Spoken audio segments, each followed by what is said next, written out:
Autizëm do të thotë të errta, të padukshme. Të fsheta. Të fsheta, kupton, të padukshme. Për shembull, kur bëhet një eklips, për shembull, eklipsi i enës, për shembull, që fshihet mbrapa diellit, ai bëhet okult. Ky është kuptimi i padukshëm, por nuk është se ekziston. Ekziston. Kupton, po është i padukshëm. Pra, me fjalën okultizëm, ne themi diçka që nuk duket ose që logjika racionale nuk ta pranon.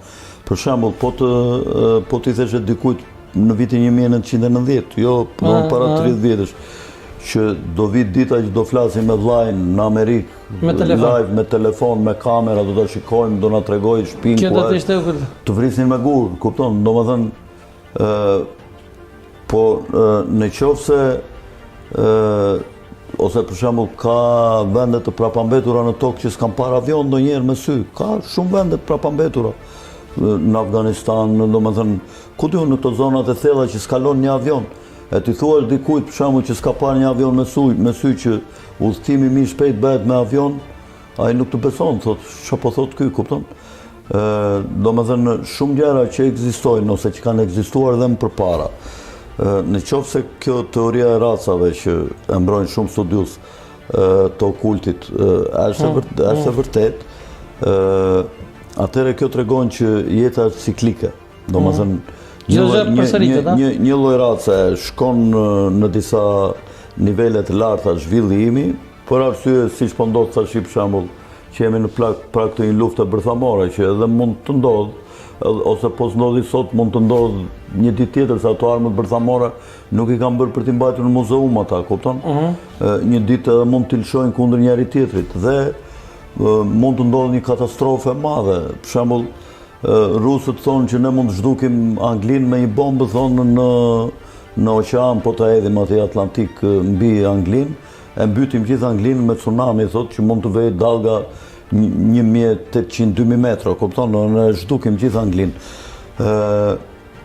Këto gjëra mund të kenë ndodhur edhe në jetët e tjera, dhe ata që kanë mbetur gjallë, i kanë ditur për shembull që ka pasur celular, ka pasur kështu, ka pasur ashtu, dhe mund t'i kenë edhe dokumentat, se dhe sot për shembull shumë studime që bëhen, për shembull shpikja e njerisie e re teknologjike, për shembull avioni ose një anije supersonike, udhëtimin nga ajri, të gjitha ato që mënyra si bëhet ajo pasi del nga faza e sekretit, që kalojnë 50-60 vjet, ato merren dhe futen në tokë në disa metale të mëdha dhe kjo bëhet shpeshherë nga këto shtetet e mëdha. Shpeshherë çdo për shembull 15-20 vjet futin në tokë për shembull makina, si bëhet makina.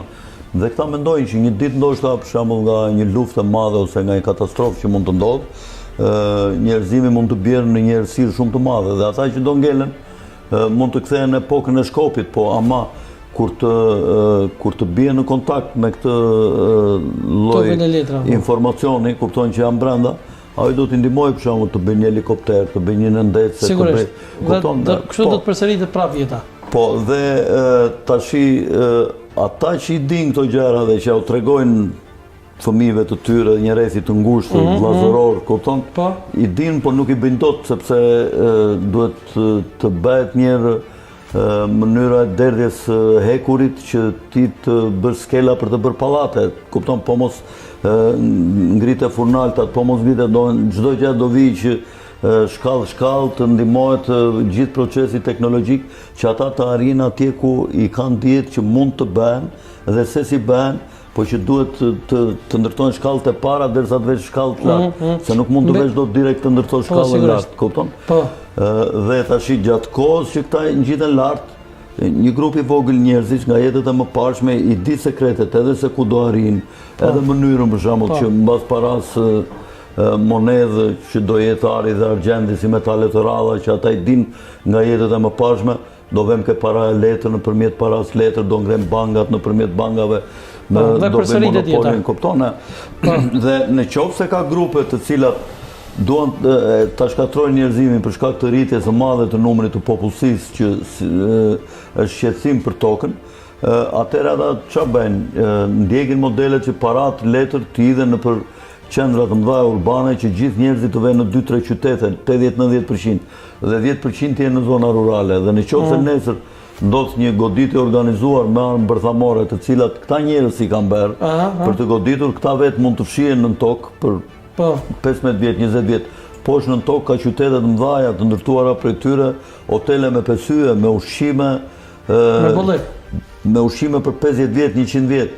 Antenat i kanë lartë që kontrollojnë, satelitët i kanë që kontrollojnë rreth se si do jenë nga një goditje bërthamore, dhe kur çdo gjë të pastrohet mbas disa muajve ose mbas disa vjetësh, ata dalin dhe fillojnë jetën nga para, duke ditur sekretet. Këta janë grupi okult që mbajnë një orit çka ka ndodhur në gjithë zhvillimin teknologjik edhe fetë, për shembull, mundet që këta i bëjnë, i ndajnë, i thonë ti do bësh këtë fe ande, ti do bësh këtë fe këte, ti do bësh këtë fe edhe afërsisht jeta ciklike do jetë që kur të shtojnë shumë njerëz përsëri do goditen me bomba bërthamore, dhe kur të goditen me bomba bërthamore do ndodh kjo, do ndodh ajo, dhe ata fillojnë e tregojnë historinë në mënyrë të përsëritur një lloj, kupton? Dhe nëpërmjet feve mbajnë njerëzit në luftë, për shembull, luftrat më të mëdha janë zhvilluar gjithmonë nëpërmjet fesë. Dhe në këtë kuptim këto janë ato misteret e mëdha që... Por mbetemi sigurisht